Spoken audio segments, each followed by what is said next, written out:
Iran ও যুক্তরাষ্ট্রের সংঘাত যতই দীর্ঘ হচ্ছে ততই সামনে আসছে নতুন নতুন সামরিক প্রযুক্তি ও অস্ত্রের সক্ষমতা। এর মধ্যে ইরানের তৈরি খেইবার শেকান ব্যালিস্টিক ক্ষেপণাস্ত্র নিয়ে উদ্বেগ তৈরি হয়েছে মার্কিন সামরিক মহলে।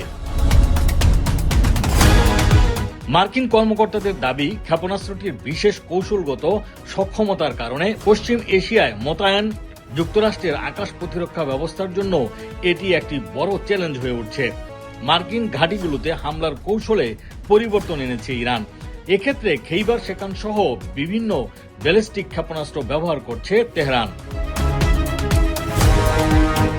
ক্ষেপণাস্ত্রগুলো লক্ষ্যবস্তুর কাছাকাছি গিয়ে গতিপথ পরিবর্তনের সক্ষমতা রাখে, যা প্রচলিত ব্যালিস্টিক ক্ষেপণাস্ত্র প্রতিহত করার ক্ষেত্রে নতুন চ্যালেঞ্জ তৈরি করেছে। এটি কঠিন জ্বালানি চালিত স্বল্প থেকে মধ্য পাল্লার ব্যালিস্টিক ক্ষেপণাস্ত্র। বিভিন্ন পশ্চিমা ও প্রতিরক্ষা সূত্র অনুযায়ী এর পাল্লা প্রায় 1400 কিলোমিটার বা তার বেশি হতে পারে। ব্যালিস্টিক ক্ষেপণাস্ত্র সাধারণত নির্দিষ্ট একটি গতিপথ অনুসরণ করে লক্ষ্যবস্তুর দিকে আগায়।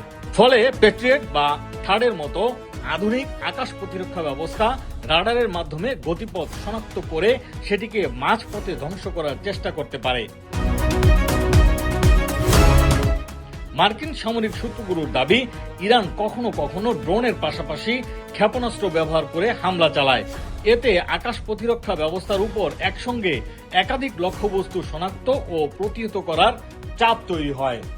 আর এটি এখন মার্কিন সামরিক ক্ষেত্রে একটি নতুন চ্যালেঞ্জ হয়ে দাঁড়িয়েছে।